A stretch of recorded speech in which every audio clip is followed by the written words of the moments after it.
Barakta Yahweh, Barakta Yahushai, Barakta Yahweh, Barakta Yahushai, Barakta Yahweh, Ba'ashem, Yahushai, Ba'ashem, Wakakadash. Double honors and salutations to the elders and apostles of Great Mr. Ruwell and to the IKM around the four corners of the earth, preaching the gospel of Hamashiach Yahushai in sincerity and truth and diligence of mind. This is what I'm now sharing with the DC Church. Short lesson to edify the hopeful elect in these last days. Yep, so I'm just going to go into a quick exhortation, session for the Akim because you always have to keep pushing, man. You don't have time, to just be stuck and, be pitying yourself, for such a long time, and you have to keep the work going. That you're always going to have moments of bitterness, here and there. And you shouldn't use that, to your detriment. The Most High gave you these precepts to build you up, to keep your lights shining, and that's the reason why Lord Hamashiach Yahushai brought us out of darkness into light. All right, when there's light, there's activity, and that's the reason why you have to stay active in this truth. It's a spiritual journey, and you have to keep it moving, till you get to the end of the line. The Lord always say you have to endure all the way until the end. All right, so you could get your crown, get your salvation, and I read from the book of Job, chapter 2, verses 9 and 10. It says, Then said his wife, or this during the time of Job's, what he said, his trial. All right. Then said his wife unto him, Dost thou still retain thine integrity? Curse the Most High and die. And that's what happens when a lot of people get under pressure, man. They lose their faith. They lose their say they lose their religion. They give up. They turn their back against the Most High, and you see, you see the frustration and anger in the person's demeanor, and you know that people that claim they love the Lord with all their might, but in their actions, when they come under pressure, to just make a 180. So you have to count the costs when you come to serve the Lord. All right, the Lord is not about lip service. Most High is your total dedication. All right, and your total commitment. All right. So he said, this is what Job told his wife. But he said unto her, Thou speakest as one of the foolish women speaketh. What shall we receive good at the hand of the Most High? And shall we not receive evil? In all this did not Job sin with his lips? Yeah. So that's what happens, man. When folks around you are bugging out, you don't want to get tempted or drawn into that vibe. That's that reason why a lot of folks talking about good vibes. Because folks are getting tired of being at the bottom, of being depressed. They're looking for an outlet. And my only outlet is through the name of Hamashiach Yahushai. All right, and He's giving us the scriptures to facilitate that opportunity. So remember, you don't want to get drawn, into this crowd of folks that have given up on the Lord, that have turned their back against the Lord. All right, your job is to finish, is to carry the torch all the way to the end. All right, so another precept would be from the book of, let me go to verse 5, man. All right, let's see. 5 and 17 says, Behold, happy is the man whom the Most High correcteth. Therefore, despise not the chastening of the Almighty. All right. And then he says in verse 18, For he maketh sore and bindeth up.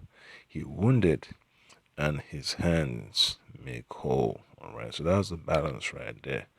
You have to understand the Lord has to pull out all that junk that you don't need. All the relevant drama that you have to deal with. The Lord has to show you that you can't live without it.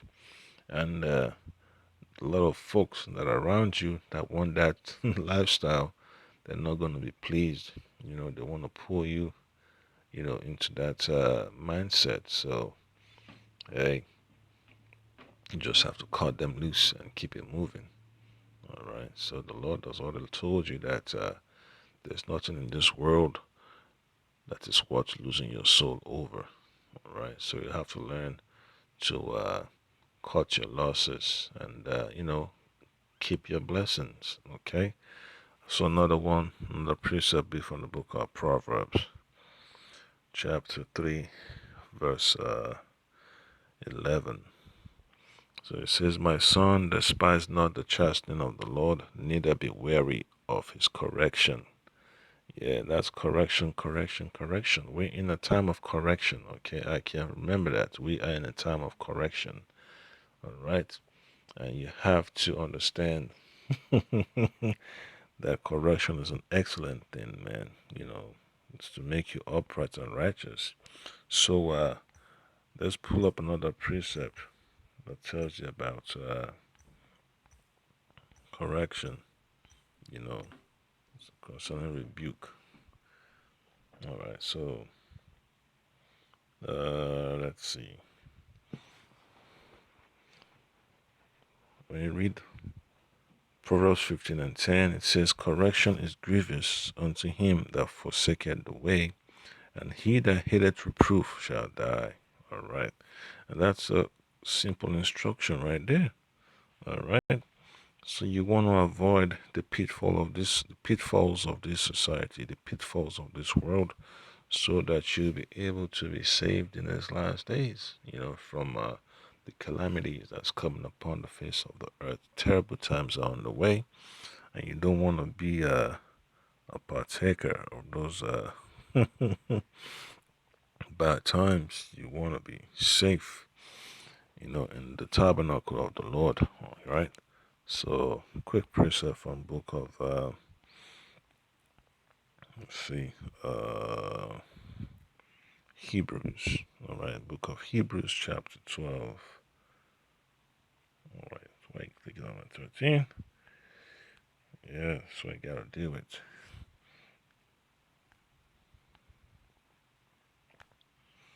Yeah, Hebrews chapter 12. All right.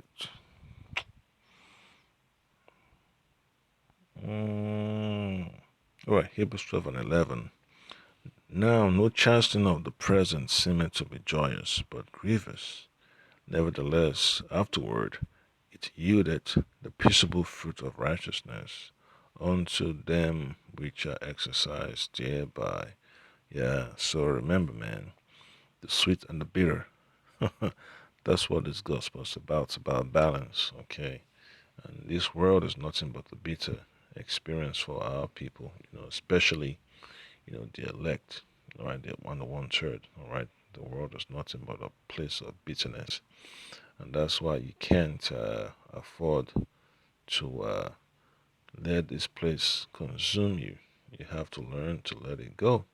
You don't want to carry this world on your shoulders because it's not worth bearing, all right? It's nothing but dead weight, all right? So you have to cast it off and hold on to the truth, which is gold, much more, much more valuable than what this world has to offer you, all right? So whatever the Lord instructs you to do, you have to be excited about being a part of it, all right?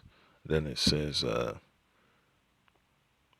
you have to stick with it, man. So it says, "Nevertheless, afterward, it yielded the peaceable fruit of righteousness unto them which are exercised thereby." So you're going through an exercise, you're going through what I call boot camp. You have to go through this trial, you have to go through this test.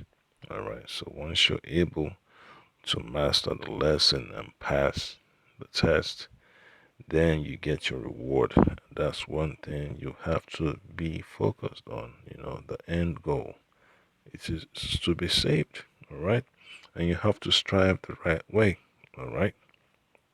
And that's what we encourage brothers, to remember. Strive the right way. Okay. So that you retain, the mercy that the Lord Hamashiach Yahushua has already set before you. Okay.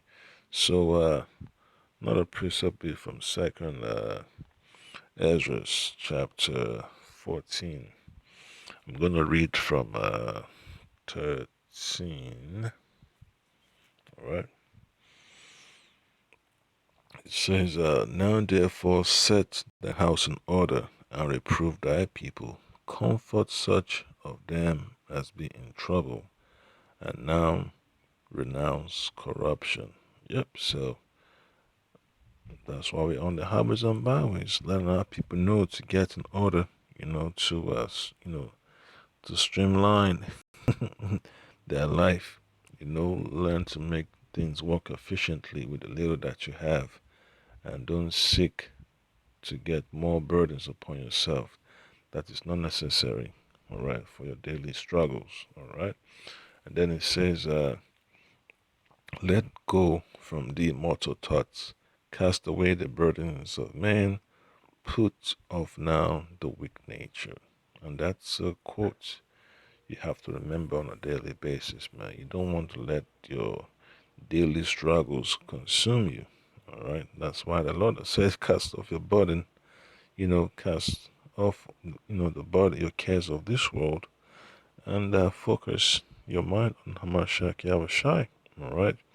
And verse 15 says, and set aside the thoughts that are most heavy unto thee, and make haste, and haste thee to flee from these times. All right. Verse 15, and set aside the thoughts that are most heavy unto thee,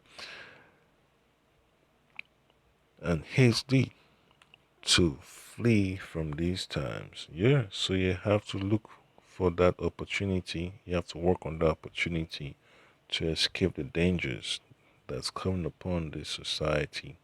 All right. Then 16 says, for yet greater evils than those which thou hast seen shall be done hereafter. So, hey, just like the angel told told the prophet Ezra that more evils and more calamities is going to happen in the future. Yep, so we're there right now, man. We're just seconds away from all these calamities hitting the earth. The upwards of the people, to be at an all-time high. The violence in the streets, the insurrection of the people against the government, the race wars, the economic collapse, World War III, the pestilences, and all that. So it's gonna be a sight to see, man. And hey, the angel already told Ezra, prepare, all right, man up, set that house in order, and walk the straight path, right? And just to keep it simple, just we finish with the word of Mashiach Yahushai concerning his ministry. All right, this is John chapter 5, verse 36. All right, so this is what was telling the people. It says, but I have greater witness than that of John. All right, give me 1 second.